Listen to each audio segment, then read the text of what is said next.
కృష్ణ కృష్ణ మాత హరే కృష్ణ హరే కృష్ణ హరే కృష్ణ కృష్ణ హరే హరే రామ్ హరే రామ్ రామ్ రామ్ హరే హరే. నామండి. ఈరోజు మనం కార్యక్రమాన్ని ప్రారంభిద్దాం క్లాస్. ఈరోజు మనం క్లాస్ని స్టార్ట్ చేసే ముందు జగన్నాథ స్వామి ఆశీస్సులు తీసుకుందామండి. జై జగన్నాథ్ మాతాజీ దండవత్ ప్రణామాలు. హరే కృష్ణ ప్రభుజీ దండవత్ ప్రణామం. హరే కృష్ణ మాతాజీ దండవత్ ప్రణామాలు. హరే కృష్ణ మాతాజీ దండవత్ ప్రణామం. అందరికీ హరే కృష్ణ అంటే అందరికీ దండవత్ ప్రణామాలు. ఇంకా మనం క్లాస్ స్టార్ట్ చేద్దాం మాతాజీ, అందరూ మ్యూట్లో ఉండండి.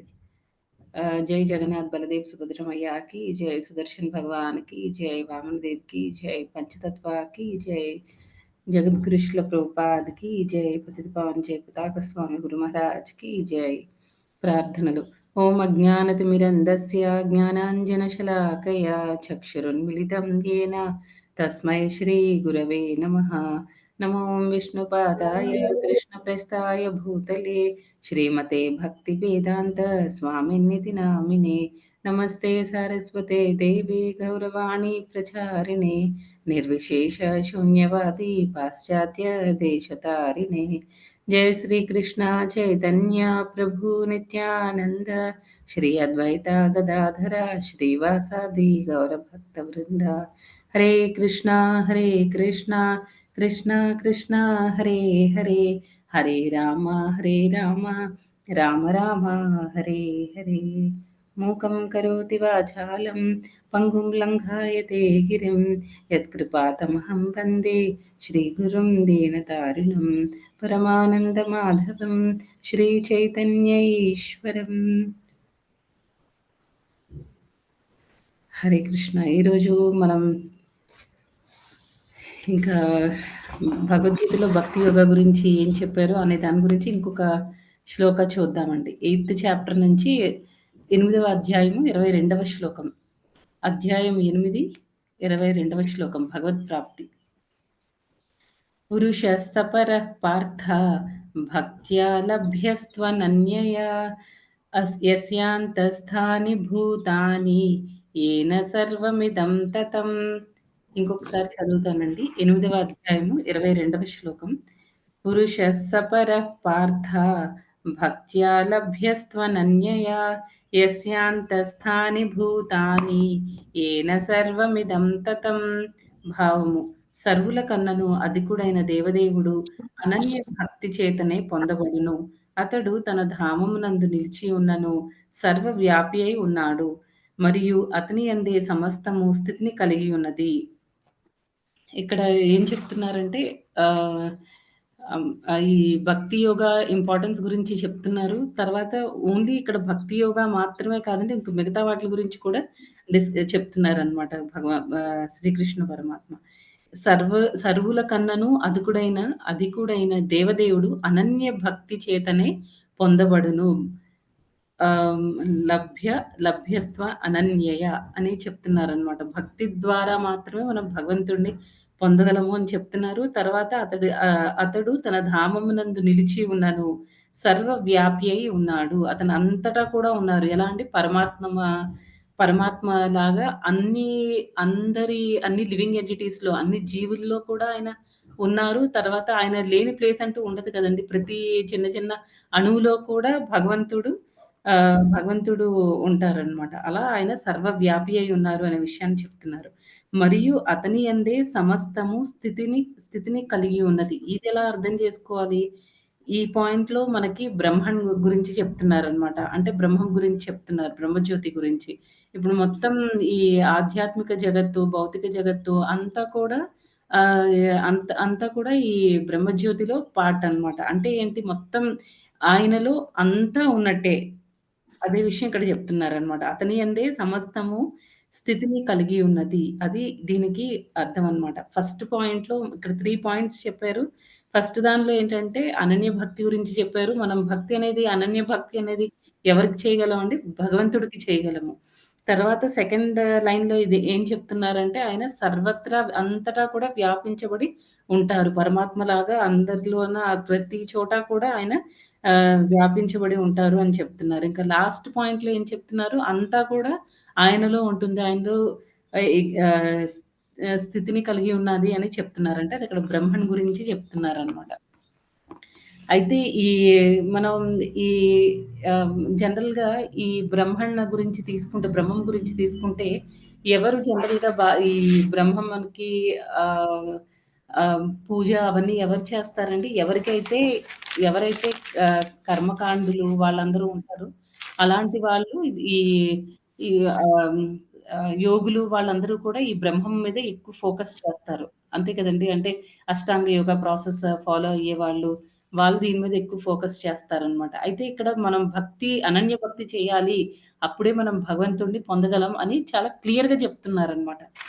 దాని గురించి మనం కర్మకాండ నుంచి స్టార్ట్ చేసుకుంటూ భక్తి వరకు అసలు ఒక్కొక్క దానిలో ఏమేమి ఉన్నాయి? ఎలాగా ఎందుకు మిగతావన్నీ ఎందుకు ఫెయిల్యూర్? ఓన్లీ ఒక్క భక్తి మార్గం మాత్రమే మనకి ఎలాగా భగవంతుడి గురించి మనకి నిజమైన జ్ఞానం ఇస్తుంది అనే దాని గురించి మనం స్టెప్ బై స్టెప్ చూసుకుంటూ వెళ్దామనమాట.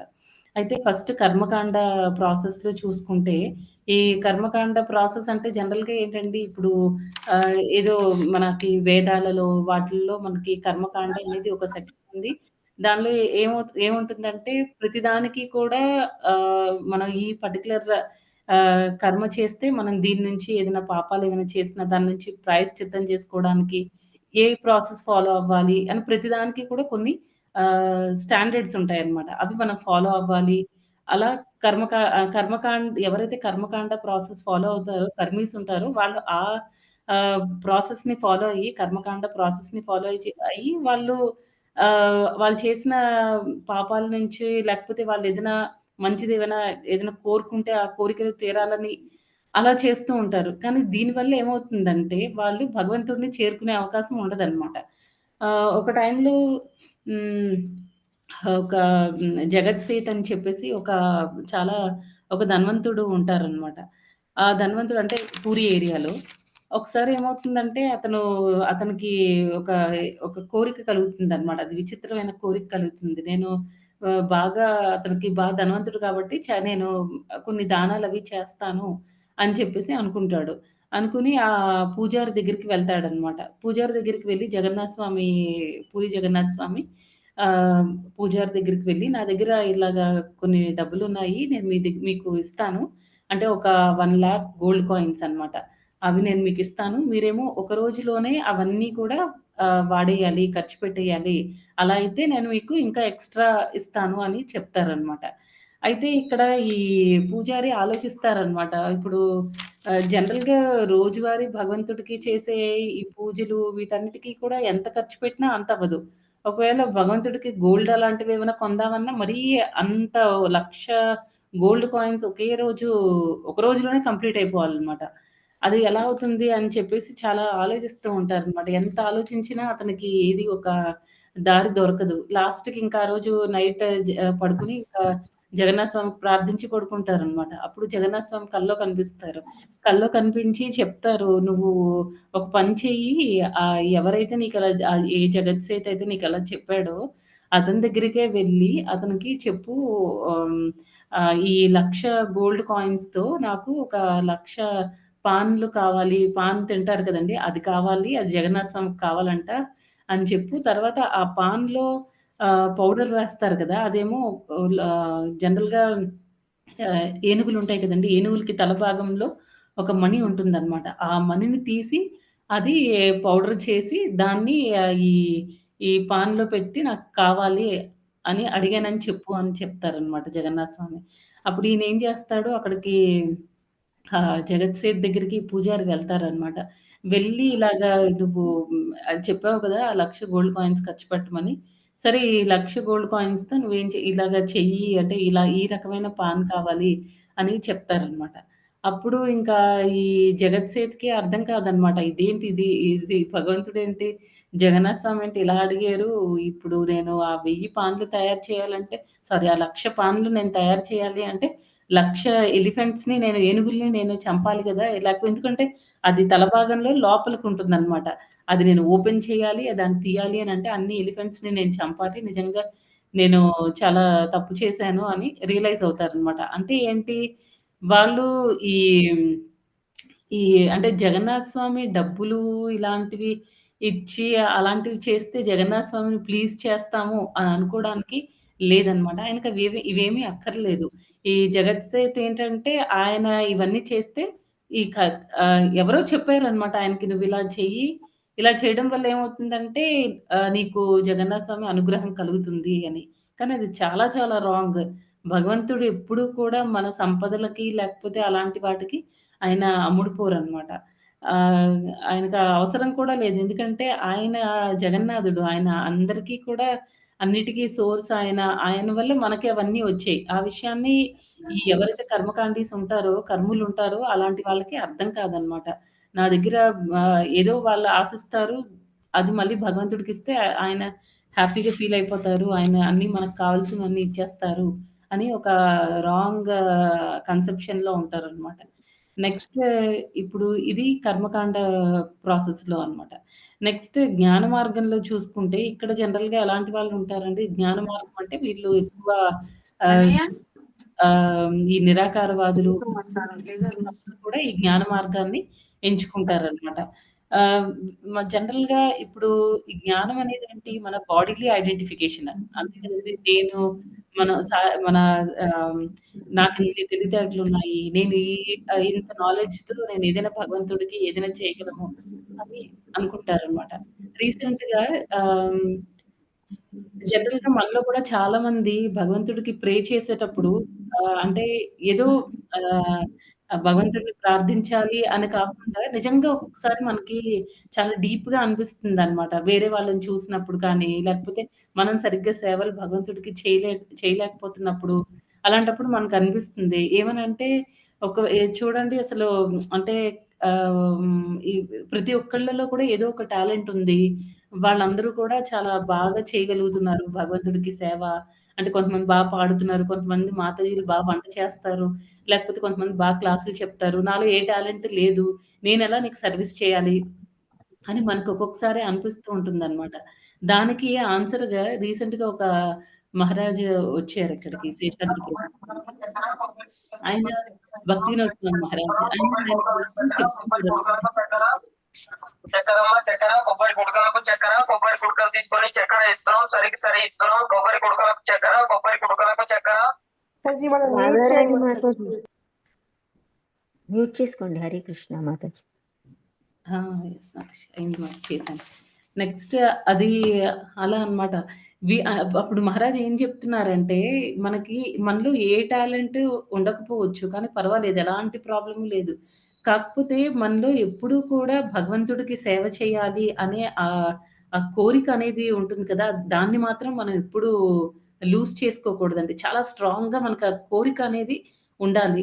అలా ఉంటే ఏమవుతుందంటే, మనకి ఎలాంటి టాలెంట్ లేకపోయినా భగవంతుడికి నేను ఎలా అయినా నీకు సేవ చేయాలి అని మనం గట్టిగా అనుకుంటే, భగవంతుడు మనకి ఆ సేవలిస్తూ ఉంటాడు కదా! సేవ ఇచ్చేటప్పుడు దాన్ని య క దా సేవని కంప్లీట్ చేయడానికి కావాల్సిన ఆ శక్తిని, ఆ టాలెంట్‌ని అన్నీ కూడా భగవంతుడే ఇస్తారు అని అని ఆ మహారాజ్ చెప్పారనమాట. అది నాకు నచ్చింది ఆ పాయింట్.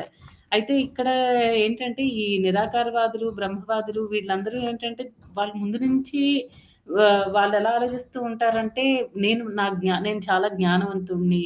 అందుకే నేను భగవంతుడిని నా జ్ఞానంతో నేను అర్థం చేసుకోవడానికి ప్రయత్నిస్తాను. అలా ఆలోచిస్తారనమాట.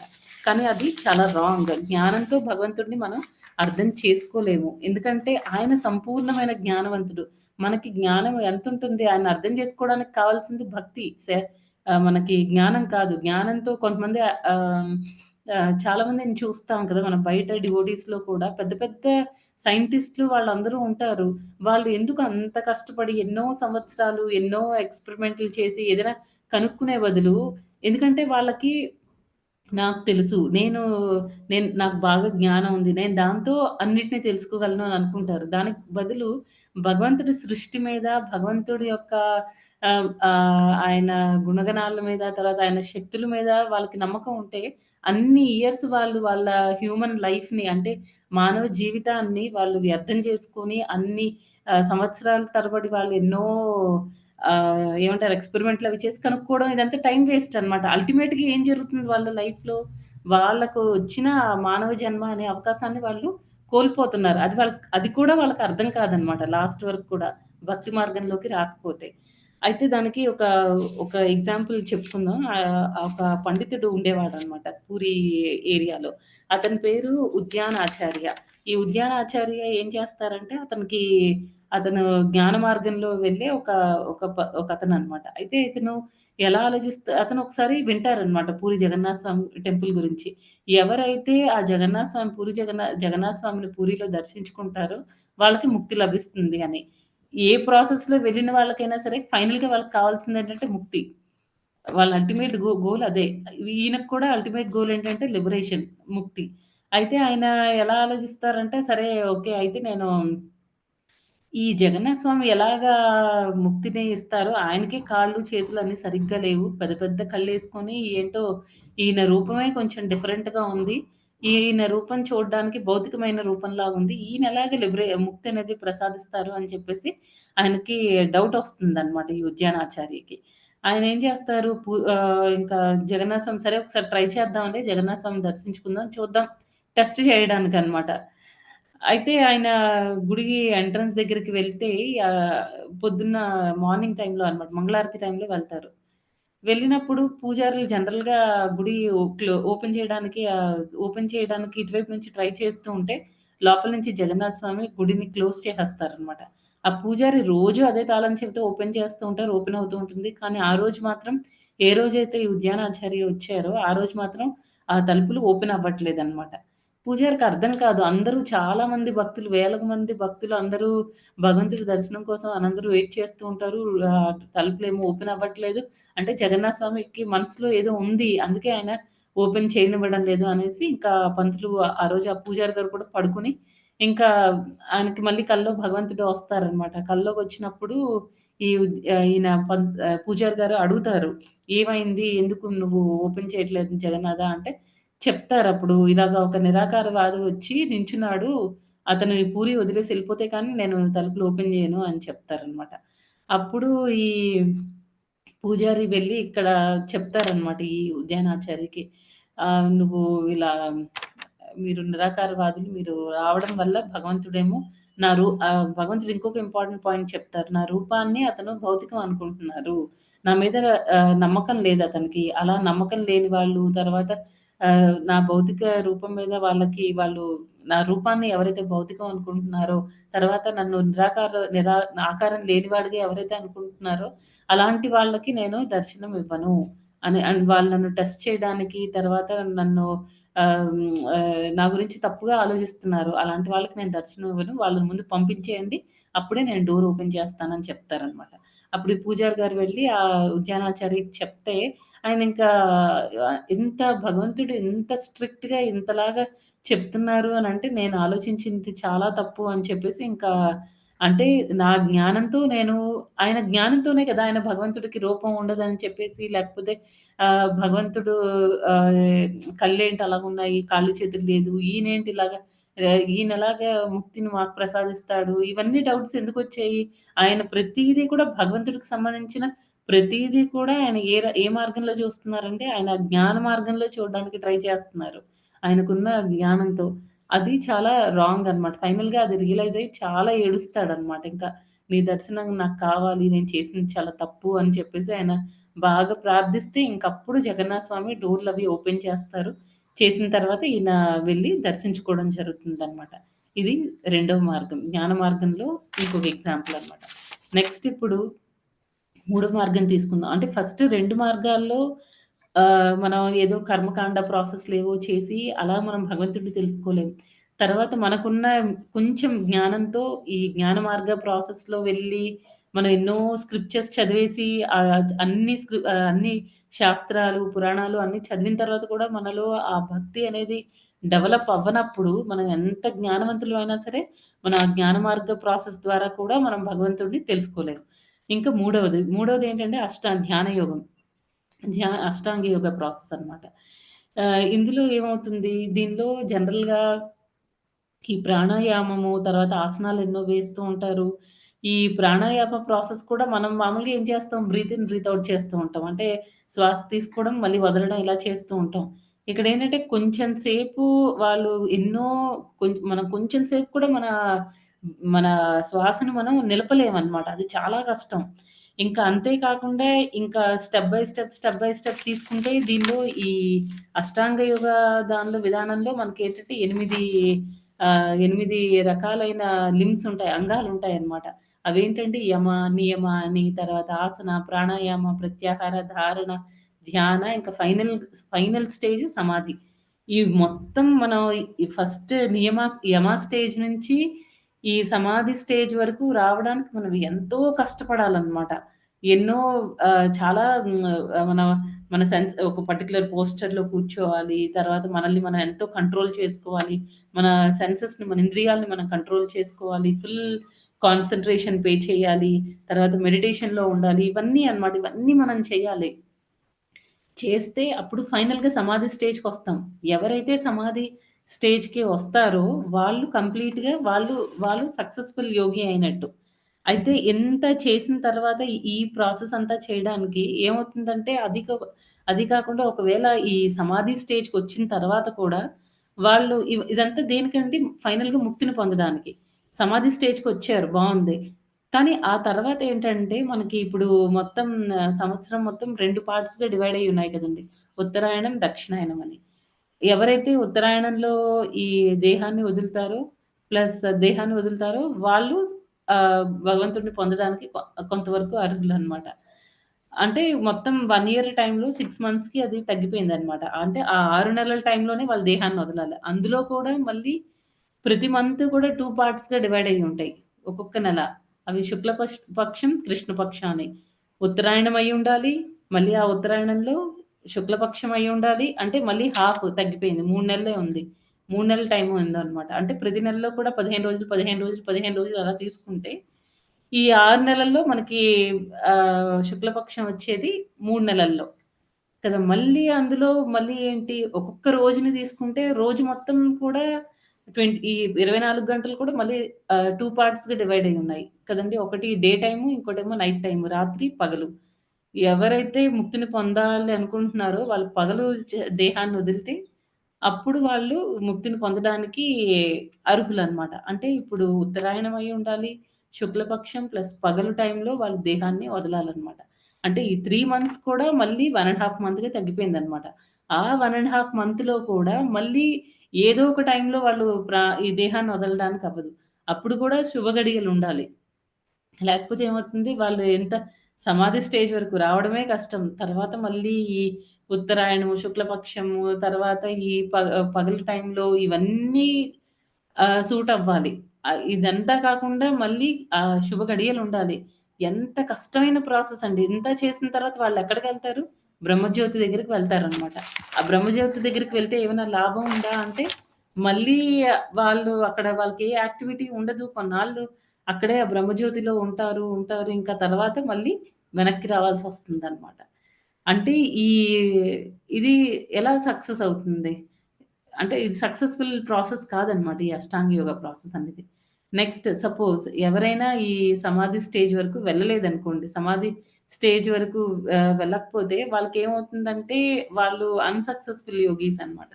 అంటే వాళ్ళు అనుకున్న దానిలో వాళ్ళేమి సాధించలేకపోతారు గదా! అలాంటి వాళ్ళు కూడా అంటే బ్రహ్మ జ్యోతి స్టేజ్ వరకు వెళ్ళలేకపోయారు. అలాంటి వాళ్ళ పరిస్థితి ఏమవుతుందంటే ఈ అష్టసిద్ధులన్నీ లభిస్తాయన్నమాట. అష్టసిద్ధులంటే ఏంటి? ఇందాక మనం చెప్పుకున్నాం కదా!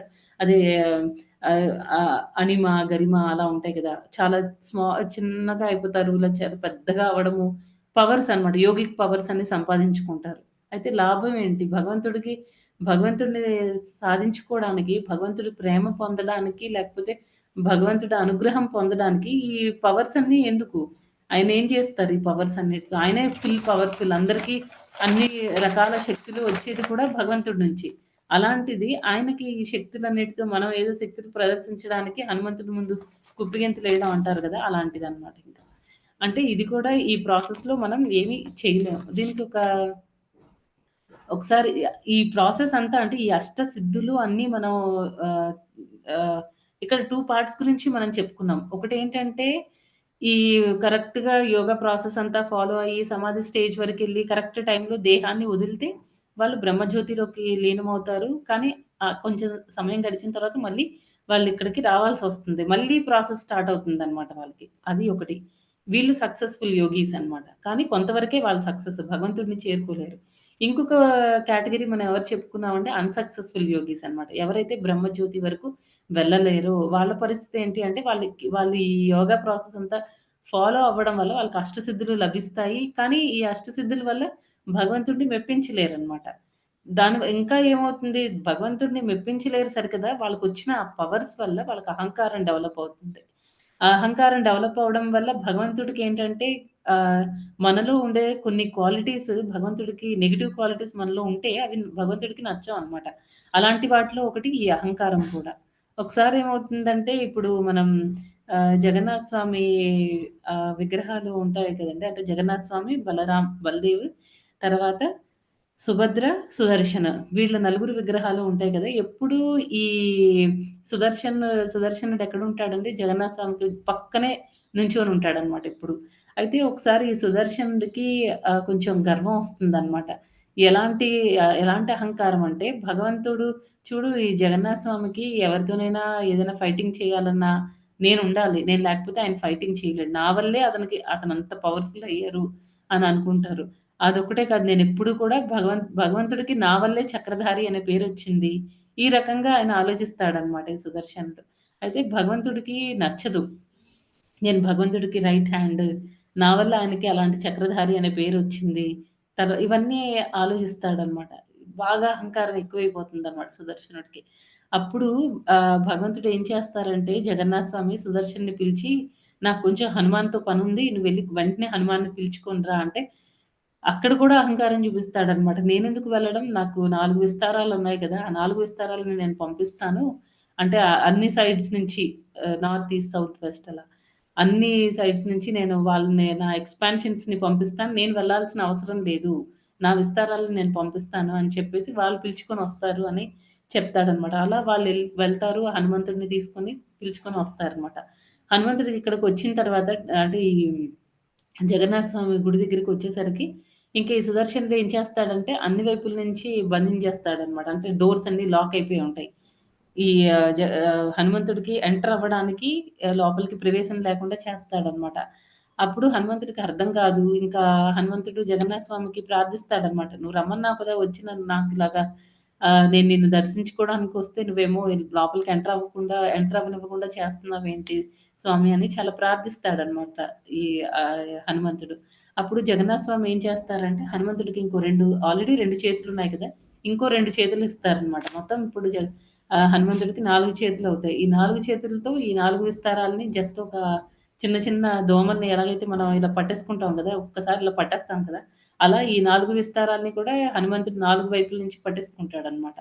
పట్టుకుని ఇంకా డోర్స్ అన్నీ ఓపెన్ అయిపోతాయి. లోపలికెళ్ళిపోతాడు. జగన్నాథ స్వామిని దర్శనం చేసుకుంటాడనమాట. అప్పుడు జగన్నాథ స్వామి అడుగుతారనమాట. "ఏంటి హనుమ ఏం పట్టుకున్నావు నీ చేతుల్లో? అన్ని 4 చేతులు ఇలాగ అన్నీ క్లోజ్ అయ్యి ఉన్నాయి ఏంటి?" అని అడిగితే అప్పుడు హనుమంతుడు చెప్తారు. "నేను మీ టెంపుల్‌లోకి ఎంటర్ అవుతున్నప్పుడు 4 దోమలు లాంటివేవో వచ్చి అక్కడ" అంటే సుదర్శనుడికి అంత గర్వం ఉంది. నేను చాలా గ్రేట్ అని. కానీ హనుమంతుడేమో సుదర్శనుడిని ఒక చిన్న సుదర్శన చక్రాన్ని జస్ట్ ఒక దోమలాగా కన్సిడర్ చేసాడనమాట. 4 చేతుల్లో 4 అడుగులు పట్టుకున్నాను. అప్పుడు నేను లోపలికి ఎంటర్ అవ్వగలిగాను అని. ఇది విన్న తర్వాత సుదర్శనుడు అప్పుడు రియలైజ్ అవుతాడనమాట. నేనంత అహంకారంతో ఉన్నాను. నా వల్ల స్వామికి పవర్స్ అన్నీ రావడం ఏంటి? నాకేం పవర్ ఉంది అనేసి ఇంకా రియలైజ్ అయ్యి అప్పుడు ఇంకా అహంకారాన్ని తగ్గించుకుంటాడనమాట. ఆ రకంగా జరుగుతుంది సుదర్శనుడిది. ఇదంతా మనం దేనిలో అండి ఈ అష్టాంగ యోగ ప్రాసెస్‌లో మనం చెప్పుకున్నాం అనమాట. ఈ అష్టాంగ ప్రాసెస్‌లో అన్‌సక్సెస్‌ఫుల్ యోగీస్‌కి ఎవరైతే సక్సెస్ అవ్వలేరో అంటే బ్రహ్మజ్యోతి వరకు వెళ్ళలేకపోతారో అలాంటి వాళ్ళకేమవుతుందంటే అష్టసిద్ధులొస్తాయి. దానివల్ల వాళ్ళకి భగవంతుడి పట్ల భక్తి కొంచెం కూడా డెవలప్ అవ్వదు కదా! వాళ్ళకి అహంకారం డెవలప్ అవుతుందనమాట. దానికి మనం ఈ సుదర్శన్ ఎగ్జాంపుల్ చెప్పుకున్నాం. నెక్స్ట్ ఇంకా భక్తి మార్గం అనమాట. నెక్స్ట్ లాస్ట్ అండ్ ఫైనల్ అది భక్తి మార్గం. ముందు 3 ప్రాసెస్‌లలో కూడా మనకేంటంటే మనం భగవంతుడిని చేరుకునే అవకాశమే లేదు. కానీ భక్తి అనేది చాలా చాలా ఇంపార్టెంట్ అనమాట. భగవంతుడు చాలా ప్లీజ్ అయిపోతాడు. చాలా హ్యాపీగా ఫీల్ అవుతాడు. దానికి మనం బలి మహారాజ్ ఎగ్జాంపుల్ చెప్పుకోవచ్చనమాట. బలి మహారాజ్ విషయంలో ఏం జరిగిందంటే అప్పుడు బలి మహారాజ్ భగవంతుడి కోసం భగవంతుడు వచ్చి వామన రూపంలో వచ్చి బలి మహారాజ్‌ని దానం అడిగినప్పుడు ఆయన జనరల్‌గా మనం చాలామంది రాజుల్ని చూస్తాం అన్నమాట. మొత్తం చాలా దానం చేసేస్తారు. వాళ్ళ రాజ్యాల్ని అన్నీ దానం చేసేస్తారు. కానీ ఇక్కడ బలి మహారాజ్ ఏం చేశారంటే ఆయన రాజ్యంతో పాటు ఆయన ప్రాణాల్ని కూడా నీకు నేను సరెండర్ అయ్యి ఉన్నాను. నీకు శరణాగతి పొంది ఉన్నాను. నీకు నచ్చినట్టు నువ్వు చేసుకో కృష్ణ అనేసి ఇంకా మొత్తం సరెండర్ అయిపోతారనమాట. ప్రాణాలు కూడా సమర్పించేస్తాడు. అది అన్నమాట భక్తి. అనన్య భక్తి. ఇందులో మనం ఈ శ్లోకంలో ఫస్ట్ లైన్ అదే చెప్పారనమాట. ఏం చెప్తున్నారండి? భక్త్యా లభ్యస్త్వన అనన్యయ. భగవంతుడిని మనం ఎలా లభ్య అంటే పొందడం అన్నమాట. ఎలా పొందుతాము? అనన్య భక్తి చేత ద్వారా మాత్రమే మనం భగవంతుడిని పొందగలుగుతాం అనేది చెప్తున్నారు. అయితే దీనికి మనం ఒక ఎగ్జాంపుల్ చూద్దాం. పూరి జగన్నాథ్ స్వామి ఆ పూరి ఏరియాలో ఇంతకుముందు రామచంద్ర దేవ్ అని చెప్పేసి ఒక రాజు ఉండేవారనమాట. ఆయన భగవంతుడికి పరమ భక్తుడు ఈ జగన్నాథ్ స్వామికి. అదే టైంలో మొఘల్ ఎంపరర్ ఒక ఆయన ఉండేవాడనమాట. మొఘల్ రాజు. అతని పేరు ముస్లిం కదా! తాకి ఖాన్ అతని పేరు. అయితే అతను ఒడిషా ఏరియా ఒకసారి ఒడిషా మీద దండయాత్ర చేయడం జరుగుతుంది.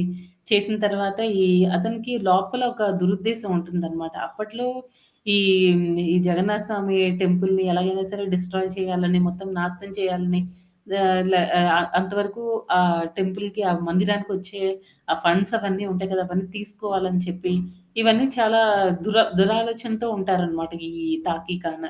అందుకని ఏం చేస్తాడంటే, ఈ రామచంద్రదేవ్ ఆ టైంలో అక్కడ రాజు. ఈ తాకి ఖాన్ వెళ్లి ఫైట్ చేస్తారు. రామచంద్రదేవ్‌ని ఓడించేస్తారనమాట. ఓడించిన తర్వాత ఇంకా ఈ టెంపుల్‌కి సంబంధించిన ఫండ్స్‌ని వాటన్నిటిని కూడా తీసుకుందాం అనుకుంటాడు. లూటీ చేసేద్దాం అనుకుంటాడనమాట. అనుకోని ఈ రామచంద్రదేవ్‌కి ఇప్పుడు ముస్లిమ్స్ కదా! ముస్లిమ్స్‌కి జనరల్‌గా ఈ టెంపుల్‌లో ఎంట్రన్స్ అవన్నీ ఉండవు. వాళ్ళ ప్రవేశం ఉండదు కాబట్టి, ఈ రామచంద్రదేవ్ ద్వారా టెంపుల్‌లోకి ఎంటర్ అవ్వాలి. అక్కడ టెంపుల్‌కి సంబంధించిన ఫండ్స్ అవన్నిటిని కూడా తీసుకోవాలి అని అనుకుంటారనమాట. అందుకని ఏం చేస్తారంటే, ఈ రామచంద్రదేవ్‌కి ఒక కండిషన్ పెడతారు. బందీగా చేస్తాడనమాట. ఎలాగో ఓడించేసారు కదా! ఓడించిన తర్వాత బందీగా చేసి ఒక కండిషన్ పెడతాడు. ఆ కండిషన్ ఏంటి అంటే, "నువ్వు మా చెల్లిని నువ్వు వివాహం చేసుకోవాలి." వాళ్ళ చెల్లి పేరు రజియా అనమాట. మా రజియా సుల్తానాని నువ్వు పెళ్లి చేసుకోవాలి. చేసుకుంటే అప్పుడు ఆహ్, చేసుకోవాలి అని కండిషన్ పెడతాడనమాట. ఒకవేళ నువ్వు చేసుకోకపోతే అప్పుడేమవుతుందంటే, నేను ఆ టెంపుల్‌లో ఆహ్, నువ్వు చేసుకుంటే నువ్వు బతుకుతావు. ప్లస్ ఆ టెంపుల్‌లో జగన్నాథ స్వామి టెంపుల్‌ని కూడా నేను టచ్ చేయను. నువ్వు ఒకవేళ వివాహం చేసుకోకపోతే నేను మొత్తం టెంపుల్ మొత్తాన్ని నాశనం చేసేస్తాను అని చెప్తారనమాట. అని చెప్తాడు ఈ తాకి ఖాన్. అయితే ఇక్కడ ప్రాబ్లమ్ ఏంటంటే, వన్స్ రజియాని పెళ్లి చేసుకుంటే, వివాహం చేసుకుంటే, ఈ రామచంద్రదేవ్ పరిస్థితి ఏంటంటే, ఆయన కూడా ముస్లింగా కన్సిడర్ అవుతారు. ఆయనకు కూడా ఎంట్రన్స్ ఇంకా ఉండదనమాట. అది భగవంతుడి దర్శనం నేను చేసుకోలేను అనే థాట్ కూడా ఈ రామచంద్రదేవ్ భరించలేడనమాట. అయితే ఇంకా ఆలోచిస్తాడు ఏం చేయాలి అని. అప్పుడు రజియా ఏమో ఒక లెటర్ పంపిస్తుంది రామచంద్రదేవ్‌కి. "నువ్వు బెటర్ నన్ను వివాహం చేసుకో. ఎందుకంటే నా మూలాలు హిందూ మూలం. మా అమ్మ హిందూ. కాకపోతే ఏంటంటే అప్పట్లో ఫోర్స్‌ఫుల్‌గా మా అమ్మని కూడా ఇలాగ ముస్లింగా కన్వర్ట్ చేయడానికి ఒక ముస్లిం అతను వివాహం చేసుకున్నారు" అని చెప్తుందనమాట ఈ రజియా. "ఒకవేళ నువ్వు నన్ను వివాహం చేసుకున్నా, నువ్వు 100% అంటే నువ్వు దర్శనం చేసుకోలేకపోవచ్చు. కానీ అట్‌లీస్ట్ ఆ టెంపుల్ భగవంతుడికి నిత్య సేవలు ఇవన్నీ ఆగకుండా అట్‌లీస్ట్ ఆ టెంపుల్ బావుంటుంది కదా! జగన్నాథ స్వామి హ్యాపీగా ఉంటాడు కదా! నీకు దర్శనం అయితే ఉండకపోవచ్చు. కానీ అట్‌లీస్ట్ భగవంతుడు హ్యాపీగా ఉంటాడు కదా! అని చెప్తుందనమాట. ఈ రామచంద్రదేవ్‌కి కూడా అది ఓకే అనిపిస్తుంది. వివాహం చేసుకుంటారనమాట. చేసుకున్న తర్వాత ఏమవుతుంది, ఇంకా ఆయన దర్శనం చేసుకోలేకపోతాడు. ఆ తర్వాత ఈ తాకిక్ ఖాన్ క్రూరత్వం వల్ల, తర్వాత ఆయన కొత్త కొత్త మార్గాలన్నీ ఇంట్రొడ్యూస్ చేయడం వల్ల, ఏ సేవ కోసమైతే ఆయన ఈ డెసిషన్ తీసుకుంటాడో రామచంద్రదేవ్ అవేవి జరగవనమాట. భగవంతుడి సేవలు అవన్నీ సరిగ్గా జరగకుండా ఆగిపోతాయన్నమాట. ఇంకా చాలా బాధపడతాడు రామచంద్రదేవ్. చాలా బాధపడి ఇంక భగవంతుడిని కంటిన్యూయస్‌గా ప్రార్థిస్తూ ఉంటే, అప్పుడేమవుతుందంటే స్వామి గర్భగుడిలో నుంచి బయటకొస్తారనమాట. అదే బయట కూడా మనకి ఒక విగ్రహం కనిపిస్తుంది కదా! పతితపావన్ జగన్నాథ స్వామి. అలా ఎవరైతే ఈ ముస్లిమ్స్ వాళ్ళలో అంటే అనన్య భక్తి ఎవరైతే చేస్తారో అలాంటి వాళ్ళ కోసం భగవంతుడు పతితపావనులాగా బయటకొచ్చి మరి దర్శనం ఇస్తూ ఉంటారనమాట. అది. అంటే ఓన్లీ భక్తి ద్వారా మాత్రమే మనం భగవంతుడిని పొందగలము. మిగతా ఏ కేస్‌లో కూడా భగవంతుడిని మనం అప్రోచ్ అవ్వలేమనమాట. భగవంతుడిని అర్థం చేసుకోవడం, భగవంతుడికి సేవ చేయడం ఇదంతా ఓన్లీ అనన్య భక్తి ద్వారా మాత్రమే ఆహ్, పాసిబుల్ అవుతుందనమాట. ఆ రకంగా ఈ పతితపావన జగన్నాథ స్వామి అపియరెన్స్ అనేది జరిగింది. నెక్స్ట్ ఇంకా ఇంకా అయితే ఈ ఇంకొక ఎగ్జాంపుల్ కూడా మనం చూద్దాము. ఇక్కడేంటంటే సౌత్ ఇండియాలో దక్షిణ భారతదేశంలో ఒక బ్రాహ్మణుడు ఉంటారనమాట. ఆయనేంటంటే చాలా, చాలా అస్సలు ఆయన దగ్గర డబ్బులుండవు. చాలా పేదోడనమాట. చాలా పేద బ్రాహ్మణుడు. అతనికేంటంటే సరిగ్గా సాంస్క్రిట్ ప్రొనౌన్సియేషన్ కూడా రాదు. జనరల్‌గా బ్రాహ్మిన్స్ అంటే వాళ్ళు బాగా సాంస్క్రిట్ శ్లోకాస్ అవి బాగా ప్రొనౌన్స్ చేయడము, తర్వాత కొన్ని రూల్స్, రెగ్యులేషన్స్ అవన్నీ బాగా తెలుస్తాయి. పూజారి సేవ ఇవన్నీ వాళ్ళు చేయడానికి ఎలిజిబుల్‌గా ఉంటారు. కానీ ఈ బ్రాహ్మణ్ ఏంటంటే ఈ బ్రాహ్మణుడు ఆయనకి ఆ సాంస్క్రిట్ ప్రొనౌన్సియేషన్ అవి రాకపోవడం వల్ల ఎవరు ఆయన్ని కొన్ని సంస్కారాలవి చేయడానికి కూడా ఎవరు ఆయన్ని పిలవరనమాట. ఈయనేమవుతుందంటే ఒకసారి జగన్నాథ స్వామి ఎవరో చెప్తారనమాట. "నీకిక్కడ ఎలాగో ఏ పని దొరకట్లేదు కదా! అక్కడ పూరి జగన్నాథుడు చాలా, చాలా దయ కలిగిన స్వామి. నువ్వు బెటర్ అక్కడికెళ్ళు. అక్కడికెళ్ళి స్వామిని ప్రార్థించు. తప్పకుండా భగవంతుడు నీ సమస్యకి ఏదో ఒక పరిష్కారం చూపిస్తాడు" అని చెప్తాడనమాట. సరే అని చెప్పేసి ఈ బ్రాహ్మణుడేమో పూరి జగన్నాథ స్వామి ఆలయానికి వెళ్తారనమాట. వెళ్లి చాలా ప్రార్థిస్తాడనమాట చాలా రోజులు. కానీ ఇతనికి ఏ పని దొరకదు. అంటే అంత దూరం నుంచి వచ్చినా ఆయనకి ఎలాంటి హెల్ప్ దొరకదనమాట. అప్పుడేమవుతుందంటే ఇంకా స్వామితో అంటాడు, నువ్వు ఇలాగే చేసావనుకో నేను కంటిన్యూయస్‌గా 7 రోజులు నేను ఫాస్టింగ్ చేస్తాను" అని చెప్తాడనమాట. ఆ తర్వాత ఇంకా నువ్వు ఒప్పుకోకపోతే, నువ్వు ఇంకా నాకు అనుగ్రహించకపోతే నేను పూరిలో సముద్రం ఉంటుంది గదా! ఆ సముద్రంలో నేను ఆత్మహత్య చేసేసుకుంటాను అని చెప్తాడనమాట. సరే అలా కంటిన్యూయస్‌గా 7 డేస్ ఫాస్టింగ్ ఉంటాడు. అస్సలు ఏ మార్పు ఉండదు. ఆయనకి తినడానికి తిండి కూడా ఉండదనమాట. అంత కటిక దరిద్రంలో ఉంటాడు. ఇంకా స్వామికి చెప్పేస్తాడనమాట. ఇంక సరేలే నీవు నా వల్ల కాదు. ఇంక నువ్వెలాగో నాకు అనుగ్రహించవు. నేను వెళ్లి ఆ సముద్రంలో దూకి ఆత్మహత్య చేసుకుంటాను అని వెళ్తాడనమాట. సముద్రం దగ్గరికి వెళ్ళేసరికి లోపల నుంచి ఒక అతను చాలా గోల్డ్ అన్నీ వేసుకొని చూడ్డానికి ఒక కింగ్ లాగా ఉంటాడనమాట. అలాంటి అతను చాలా వాటర్ మీద అలా నడుచుకుంటూ వచ్చేస్తాడనమాట. వస్తే ఇంకా ఈ బ్రాహ్మణుడు చూస్తాడనమాట. ఇదేంటి విచిత్రంగా ఉన్నాడు ఈ మనిషి. ఇంతలాగా డెకరేషన్ అనేది చేసుకొని వస్తున్నాడేంటి అని చెప్పేసి ఇంకా ఫాలో అవుతాడనమాట. కొంచెం దూరం ఫాలో అయిన తర్వాత అడుగుతాడు. మీరెవరు ఇలా ఎందుకు వస్తున్నారు అంటే బయటికి రాగానే అతనేంటంటే మామూలుగా ఒక బ్రాహ్మణుడిలాగా మారిపోతాడనమాట. అది చూడగానే ఇతనికి షాక్. ఇంకా అతనికి యాంక్సైటీ పెరిగిపోతుందనమాట. ఎలా అయినా సరే ఎవరితను అతని విషయం ఏంటో తెలుసుకోవాలి అని చెప్పి ఇంకా వెళ్తారు. వెళ్లి అడుగుతారనమాట అతన్ని. ఏంటి మీరెవరు అలాగా వాటర్ పైన నడుచుకుంటూ వచ్చేస్తున్నారు అనంటే, నేను మీలాంటి వాడినే బ్రాహ్మణుడిని అంటే, కాదు కాదు మీరొచ్చిన దగ్గర నుంచి నేను అబ్జర్వ్ చేస్తున్నాను. మీరు చాలా చూడడానికి కింగ్‌లాగా ఉన్నారు. బయటికి రాగానే ఒక బ్రాహ్మణుడిలాగా మారిపోయారు. ఆ తర్వాత మొత్తం వాటర్ పైన నడిచేస్తున్నారు. మీరు మామూలోళ్ళు కాదు చెప్పండి అనంటే, ఇంకప్పుడు ఇక్కడ ఏం చెప్తారంటే ఈ ఇతను ఏం చెప్తారంటే, "నేను విభీషణుడిని, రావణుడి బ్రదర్‌ని. ప్రతిరోజు నేను లంక నుంచి ఇక్కడికి వస్తాను. వచ్చి ఇక్కడ స్వామి దర్శనం చేసుకుంటాను" అని చెప్తారనమాట. అయితే "అవునా! మీరలా చేస్తారా? అయితే నాకు కూడా స్వామి దర్శనం కావాలి. నేను ఎప్పటినుంచో చూస్తున్నాను. కానీ నాకు అవకాశం దొరకలేదు. నాకు స్వామి నుంచి దర్శనం అయితే దొరికింది. కాకపోతే నా ప్రాబ్లమ్ ఏంటంటే, నాకు చాలా రోజుల నుంచి కనీసం తినడానికి తిండి కూడా లేదు. భగవంతుడిని నేనెంత ప్రార్థించినా నాకేమి ఇవ్వట్లేదు" అని అడుగుతారు. అని కొంచెం నాకు కూడా ఎలాగో నువ్వు వెళ్తున్నావు కదా! నాకు కూడా కొంచెం హెల్ప్ చేయవా అని అడుగుతారు. అడిగితే ఈ సౌత్ ఇండియన్ బ్రాహ్మణ్ అడుగుతాడనమాట. దక్షిణ భారతదేశానికి సంబంధించిన బ్రాహ్మణుడు. అప్పుడు విభీషణుడేమో సరేలే అని చెప్పేసి జగన్నాథ స్వామి గుడికెళ్తారు. వాళ్ళు ఎటువైపయితే వెళ్తారో అక్కడ ఎంట్రన్స్ క్లోజ్ చేసుంటుంది. అప్పుడు ఈ బ్రాహ్మణుడు అంటాడనమాట. "దీనికి 4 ఎంట్రన్స్‌లున్నాయి. ఇటు క్లోజ్ చేస్తే పోయిందిలే పర్వాలేదు. మనం వేరే వైపు నుంచి వెళ్దామంటే" "అవసరం లేదు. నేను నిన్ను ఇంకొక ప్లేస్‌కి తీసుకొనెళ్తాను" అని కాశీశ్వర్ పండిత్ అని చెప్పి గంభీర్‌లో ఉంటారనమాట. అక్కడికి నేను తీసుకొనెళ్తానని చెప్పేసి అక్కడ ఉన్నారు స్వామి, మనం అక్కడికెళ్దాం అనంటే, అదేంటి జగన్నాథ స్వామి గుడిలో ఉండకుండా అక్కడేం జేస్తున్నారు అని అనుకుంటాడీయన. అని అక్కడికి తీసుకొనెళ్ళిన తర్వాత అక్కడికి వెళ్తారు. కానీ ఈయన దర్శనం ఏం చేసుకోడు, బయటుంటాడు. ఈ విభీషణుడు మాత్రం లోపలికి కాశీశ్వర్ పండిత్ ఇంట్లోకి వెళ్ళి అక్కడ మహాప్రభు కూర్చొనుంటారు. ఆయనతో మాట్లాడతారనమాట. అన్నీ ఏవో వేరే విషయాలేవో మాట్లాడతారు. అవన్నీ అయిపోయిన తర్వాత ఇంకా నాతో పాటు ఇలాగ ఒక దక్షిణ భారతదేశానికి సంబంధించిన ఒక బ్రాహ్మణుడొచ్చాడు. ఆయన గత వారం రోజుల నుంచి ఫాస్టింగ్ చేస్తున్నారు. అతనికి చాలా ఆకలేస్తుంది. ఏదో కొంచెం ధనము అలాగా కావాలని ఆశిస్తున్నారు మీ నుంచి. మరి మీరేమైనా హెల్ప్ చేస్తారా అనంటే, అప్పుడు మహాప్రభు అంటారు, "నేనొక సన్యాసిని. నేనెలా ఆయనకి హెల్ప్ చేయగలను? ఒక పని చెయ్యి, నీ దగ్గర ఆహ్, ఆహ్, నీ నీ లంక ఫుల్‌గా గోల్డ్ అన్నీ అక్కడ ఎక్కువుంటాయి కదా! అక్కడికి తీసుకొనెళ్ళు. అక్కడ నువ్వెంత దానం చేయాలనుకుంటే అంత దానం చేసేయి ఎళ్ళు" అని చెప్తారనమాట. సరే అని చెప్పేసి ఇంకా విభీషణుడు మళ్ళీ బయటకొచ్చేసి ఆ బ్రాహ్మణుడిని తీసుకొని ఆయన మళ్ళీ ఆ సముద్రం దగ్గరికి వస్తారనమాట. పద వెళ్దాం అనేసి. అప్పుడు ఈయనకి అర్థం కాదు. "ఏం చేస్తున్నావు? నన్నెక్కడికి తీసుకొనెళ్తున్నావు? స్వామిని దగ్గరికి తీసుకొనెళ్ళి నాకన్నీ ఇస్తానన్నావు. నాకేమి ఇవ్వలేదు. తినడానికి తిండి కూడా లేకుండా ఉంది. ఇప్పుడు నాకవన్నీ కావాలి.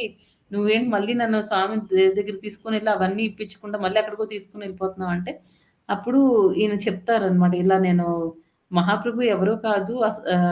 మహాప్రభు జగన్నాథ స్వామి. ఆయన నువ్వు అడిగావు కదా! నీ కోరిక గురించి నేను చెప్పాను. జగన్నాథ స్వామేమో అదే మహాప్రభు ఏం చెప్పారంటే, లంకకి తీసుకొనెళ్తే లంకలో అక్కడ చాలా గోల్డ్ అవన్నీ ఉంటాయి. అవన్నీ నీకిస్తాను. దానివల్ల నీ దరిద్రం అంతా పోతుంది. నువ్వు బాగా ధనవంతుడివి అవ్వచ్చు అని చెప్తారనమాట. అప్పుడు ఇంకా ఒక్క క్షణం ఆ సముద్రం దగ్గరికెళ్ళిన తర్వాత ఈ బ్రాహ్మణుడు రియలైజ్ అవుతాడనమాట. ఆయనకనిపిస్తుంది, ఇదేంటి ఈయనకి అన్నీ ఉన్నాయి లైఫ్‌లో. వాటన్నిటిని పక్కన పెట్టి ప్రతిరోజు అక్కడి నుంచి ఇక్కడికొచ్చి స్వామి దర్శనం చేసుకుంటున్నాడు. నేనేమో స్వామి నుంచి దూరంగా వెళ్ళిపోయి అక్కడ లంకకెళ్ళి అక్కడ గోల్డ్ అలాటాట్లి కోసం నేను చూస్తున్నానా? వద్దొద్దు, ఈయనింత గొప్పోడయ్యుండి అవన్నీ వదులుకొని స్వామి దర్శనం కోసం వస్తున్నాడు. నేను కూడా అలాగే స్వామి దగ్గర నుంచి నేను దూరంగా వెళ్ళిపోతానా? నాకొద్దు ఈ ధనం ఇవన్నీ అని చెప్పేసి అప్పుడు ఆయనకి రియలైజేషన్ వస్తుందనమాట. వచ్చి అంటే ఆయనకర్థమైంది అక్కడేంటంటే, ఈ భౌతిక పరంగా ఈ భౌతిక పరమైన ధనం వీటన్నిటికంటే కృష్ణ ప్రేమ అనే ధనం చాలా గొప్పది అనేది ఆ బ్రాహ్మణుడికి అర్థమవుతుందనమాట. అదే విషయం ఈ విభీషణుడికి చెప్తాడనమాట. విభీషణుడు చాలా సంతోషిస్తాడు. ఇదే నాకు కావాల్సింది. నువ్వు చక్కగా మహాప్రభువుకి కూడా కావాల్సింది ఇదే. పద అని చెప్పేసి మళ్ళీ మహాప్రభువు దగ్గరికి తీసుకొనెళ్తే అప్పుడు ఆయనకి దర్శనము దొరుకుతుంది. తర్వాత ఇంకా చైతన్య మహాప్రభు ఫాలోవర్ అవుతారనమాట. అతను కూడా బ్రాహ్మణుడు కూడా. అదనమాట. అంటే ఇక్కడ మనం అర్థం చేసుకోవాల్సిందేంటంటే, మనం భగవంతుడు మనల్ని చాలా ఈ మానవ జన్మ ఇచ్చే చాలా చాలా సాయం చేశారనమాట మనకి. ఎందుకు మళ్ళీ ఈ మానవ దేహాన్ని మనం ఉపయోగించుకొని భగవద్ధామానికి చేరుకోవడానికి మంచి ఒక ఇన్‌స్ట్రుమెంట్ అనమాట. మనకొక పరికరం లాంటిది. అంత మంచి అవకాశం భగవంతుడు మనకిస్తే, మనకి ఏ పర్పస్ కోసం ఇచ్చారో అది వదిలేసి అన్ని భౌతికపరమైన కోరికలు కోరుతూ ఉంటాం. ఏవేవో కోరికలనమాట. మనకి రోజు మార్నింగ్ లేచిన దగ్గర నుంచి మళ్ళీ నైట్ పడుకునేంత వరకు మనం అడగకూడదు, అడగకూడదు, అడగకూడదు అని అనిపిస్తుందనమాట. కానీ ఎప్పుడైతే మనకి ఒక ప్రాబ్లమ్ వస్తుందో, ఆ ప్రాబ్లమ్ వచ్చినప్పుడు మనలో ఏంటంటే, అంతవరకు మనం అనుకుంటాం మనం చాలా భక్తులం. నేను చాలా బాగా భక్తి చేస్తున్నాను. ఆహ్, సూపర్ నేనసలు ఇలాగే చేస్తాను. భగవంతుడు చాలా హ్యాపీగా ఫీల్ అవుతున్నాడని మనం అనుకుంటాం. కానీ ఎప్పుడైతే మనకి ఒక టఫ్ సిట్యుయేషన్ వస్తుందో, అప్పుడు మనలో ఉన్న ఆ ఒరిజినల్ అనన్య భక్తి ఉందా? లేదా? అనేది బయటకొస్తుందనమాట. అంటే ఇవన్నీ అంటే అంత గొప్ప అవకాశం ఇచ్చిన భగవంతుడిని ఈ భౌతిక పరమైన కోరికలనేవి మనకి డైలీ కావాల్సిన ప్రభుపాద్ అంటారు డైలీ బ్రెడ్ అండ్ బటర్ అని.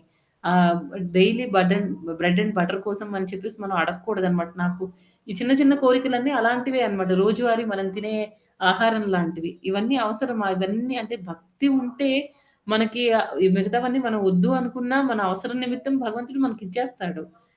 కొంతమందికి బాగా మంచి భక్తులైనా సరే వాళ్ళకి భగవంతుడు బాగా ధనాన్నిస్తాడు. ఎందుకంటే వాళ్ళకి తెలుసు. ఆ ధనాన్ని వాళ్ళు భగవంతుడి సేవలో ఎలా ఉపయోగించుకోవాలి అని. కొంతమందినేంటంటే భగవంతుడు కంప్లీట్‌గా దరిద్రుల్ని చేసేస్తాడనమాట భక్తిలోకొచ్చిన తర్వాత. ఎందుకంటే ఆ వచ్చే దాని వల్ల వాళ్ళకి అంటే భగవంతుడు ధనము అవన్నీ ఇవ్వడం వల్ల ఏంటంటే వాళ్ళకి లేకపోతే మంచి రిలేషన్స్ కానీ ఏదైనా భౌతికపరమైన రిలేషన్స్‌ని కట్ చేసేస్తాడు. మనకున్న ఆస్తుల్ని వాటన్నిటిని కూడా తీసేస్తాడనమాట. ఎందుకంటే మనకి తెలీదు అవన్నిటిని భగవంతుడి సేవలో మనం ఎలా ఉపయోగించుకోవాలో మనకు తెలీదు కాబట్టి, ఎవరికైతే తెలీదో అలాంటి వాళ్ళ జీవితాల్లో అనవసరమైన భక్తికి కి ఉపయోగం లేని వాటన్నిటిని భగవంతుడు రిమూవ్ చేసేస్తాడనమాట.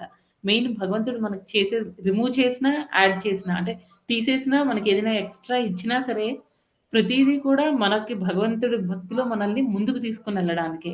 అంతేగాని భగవంతుడు ఎప్పుడు మనకి చెడు చేయడనమాట. కొంతమందికి హెల్త్ ఇష్యూస్ ఇస్తాడు. ఎందుకంటే అప్పుడేంటంటే మనకి ఆ డీప్ పెయిన్ ఉంటుంది. అప్పుడేంటంటే మనం ఎంత కష్టాల్లో ఉంటే మనం అంతగా భగవంతుడిని ప్రార్థించగలుగుతాం అనమాట. అది భగవంతుడిని అట్రాక్ట్ చేస్తుందనమాట. కొంతమందేంటంటే హ్యాపీ మూడ్‌లో ఉన్నప్పుడు కూడా భగవంతుడికి చాలా ఈజీగా సేవలు సేవలు చేసే కెపాసిటీ అన్నమాట ఆళ్ళకి. అంటే వాళ్ళంత మంచి భక్తులు. అలాంటి వాళ్ళకేంటంటే భగవంతుడు కష్టాలు ఇవ్వాల్సిన అవసరం లేదు. ఎందుకంటే వాళ్ళు సుఖాల్లో ఉన్నప్పుడు కూడా భగవంతుడు బ వాళ్ళకి భగవంతుడికి వాళ్ళు భక్తి చేయగలుగుతారు. కొంతమందికి ఏంటంటే ఆ ప్రాబ్లమ్స్ వచ్చినప్పుడే భక్తి చేయగలుగుతారు. అలాంటి వాళ్ళకేంటంటే భగవంతుడు ప్రాబ్లమ్స్ మీద ప్రాబ్లమ్స్ ఇస్తూనే ఉంటాడనమాట. ఇవన్నీ అర్థం చేసుకోవాలి. మొత్తానికేంటంటే ఈ 4 ప్రాసెస్‌ల్లో కూడా 4 రకాల మార్గాల గురించి మనం చెప్పుకున్నాం కదా! ఈ 4 మార్గాల్లో కూడా ఈ 22వ శ్లోకంలో చెప్పినట్టు భక్తి అనేది టాప్ మోస్ట్ అన్నమాట. ఓన్లీ భక్తి ద్వారా మాత్రమే మనం భగవంతుడిని చేరుకోగలుగుతాం. భగవంతుడి ప్రేమకు మనం పాత్రులం అవుతాం అన్నమాట. అది. అదండి ఈరోజు శ్లోక 22. ఎవరికైనా ఏమైనా ప్రశ్నలుంటే అడగండి మాతాజీస్ అండ్ ప్రభుజీస్. హరే కృష్ణ మాతాజీ. మాతాజీ అసలు జ్ఞానయోగంలో, ధ్యాన యోగంలో, హఠయోగంలో, భక్తి యోగంలో అసలు ఎన్ని కొత్త కొత్త విషయాలు తెలుసుకున్నాం మాతాజీ. ఎంత మంచి ఎగ్జాంపుల్స్ చెప్పారు. మాకు వీటి గురించి అసలు ఏనాడు కూడా వినలేదు మాతాజీ. చాలా అద్భుతంగా అనిపించింది Mataji class. Thank you Mataji. Hare Krishna. అంతా మన సీనియర్ డివోటీస్ ప్లస్ ప్రభుపాదుల వారి గొప్పతనం అండి. వాళ్ళ క్లాసులే ఇవన్నీ. అన్ని కొత్త సంగతులు తెలుసుకున్నాం మాతాజీ. అన్ని చాలా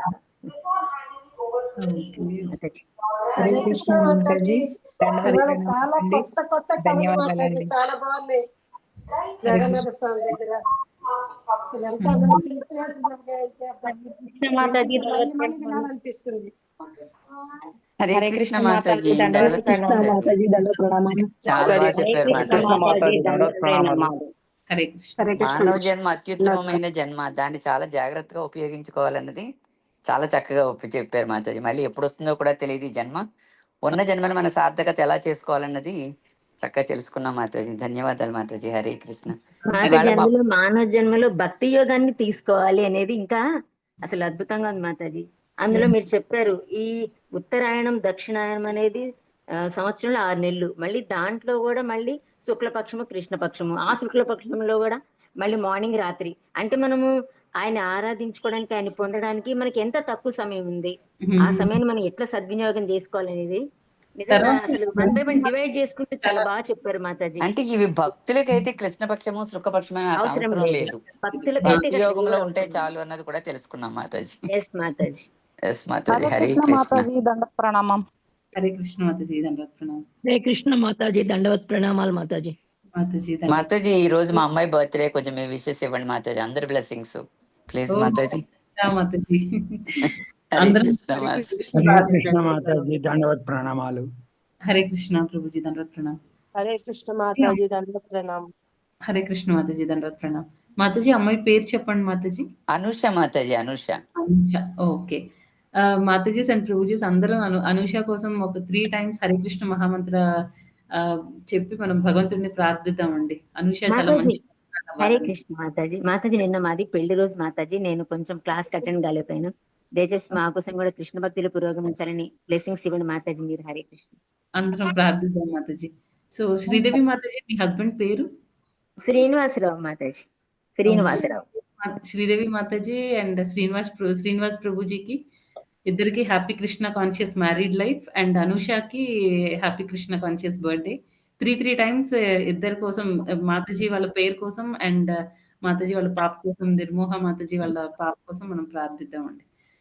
Hare Krishna Hare Hare Krishna Krishna Hare Hare Rama Hare Rama Hare Rama Hare Rama Hare Rama Hare Krishna Hare Krishna Hare Krishna Krishna Hare Hare Rama Rama Hare Rama Hare Rama Hare Hare Krishna Hare Krishna Krishna Hare Hare Hare Rama Hare Rama Rama Rama Hare Hare Hare Rama Hare Rama Hare Rama Rama Rama Hare Hare Hare Hare Hare Hare Rama Rama Rama Hare Hare Hare Krishna Krishna Krishna Hare Hare Hare Rama Rama Rama Rama Hare Hare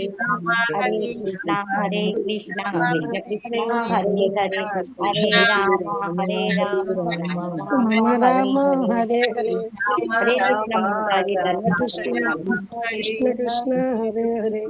Mataji thank you Hare Mataji Krishna thank you అందరికీ ఫర్ మాతాజీ దిస్ అందరికీ ధన్యవాదాలు Mataji Hare Thank Krishna you. Mataji Hare Krishna Mataji.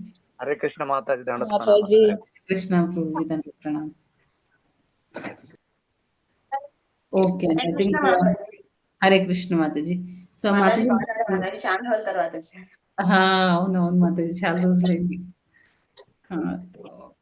Okay Mataji Hare Krishna అందరికీ హరే కృష్ణ అండి. వాంఛ కల్పతరుభ్యశ్చ సింధుభ్య ఏవ చ పతితానాం పావనేభ్యో వైష్ణవేభ్యో నమో నమః. వృందికి జై నామాచార్య జై ఠాకూర్ జై జై ప్రభుపాద్కి జై. జై జై హరే కృష్ణ. హరే కృష్ణ మాతాజీ. దండవత్ ప్రణామాలు.